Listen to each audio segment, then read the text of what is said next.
All right, welcome to lesson 7-3. We're going to be dividing polynomials in this lesson. And the first method that we're going to start with is what we call long division. And it works just the same way that long division did back when we were just long dividing numbers back in fourth or fifth grade.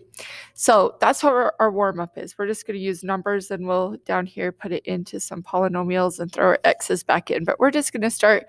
Let's look at this first one. This 101,952. We're going to divide that. Oops. Let's actually. Sorry. We're going to divide this by. Just make it a little shorter, by this 59 right here. Now, the steps, there's really just 3 steps to long division. It's just that you have to repeat them and repeat them and repeat them, and sometimes even more, repeat them.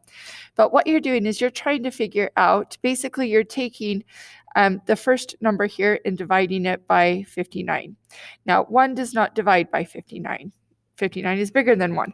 So if that happens, you're going to look at the next number.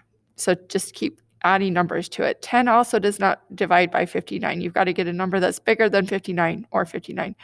But we can do 101. So 101, you're going to divide it by 59. Don't worry about the remainder yet. You're just going to say it goes into it 1 time. All right, so finding this number up here is the first, just your term here divided by 59. So 1. Now you're going to multiply this. 1 times 59 is just 59. And then the last step you're going to do is you're going to subtract this. That 59 gets subtracted from 101, and 101 subtract 59 is 42. Okay, 42. And now what I'm going to do is I'm going to bring down these numbers that we didn't use. We only used the 101. We're just going to bring down the 952, and then we're going to start all over again. Okay, we're going to say, well, 59 does not go into 4, does not go into 42, but 429. So if you do 429 divided by 59, you get 7 point something. So we're going to put a 7 right there. All right, then we multiply. So step 1 is just put this number up here. 7 times 59 is 413. And then the last step is to subtract that from our 429. So 429 subtract 413 is going to give us 16. And then we're going to bring down the 5 and the 2. And we do it again. We've got 2 more times. So we say, well, how many times will 59 go into 165?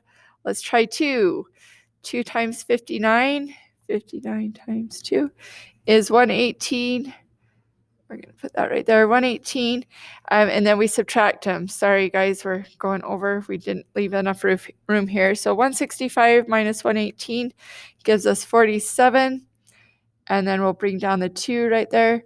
So 472. And then the last step, we're just going to do it one more time. 472 divided by 59 gives us 8. And that also no remainder, because 8 times 59 is 472. So we have what we call remainder 0. So this is just our answer here. Is that kind of coming back? Let's try one more example right here. So this one's not quite as long. We're going to divide 13 into 5,467. Again, just kind of look to see, well, 13 divide into 5. No, 13 is bigger than 5, so take another number. 13 goes into 54 2 times. 2 times 13 is 20. Sorry, it doesn't go into it 2 times. It goes into it 4 times. And let's try this again. So 4 times 13 is 52. Then we're going to subtract that, get 2, just bring down the 6 and the 7. Again, I'm just going to look at the 26, though. How many times will 13 go into 26? Goes in exactly twice. So we subtract our 26 and we get 0.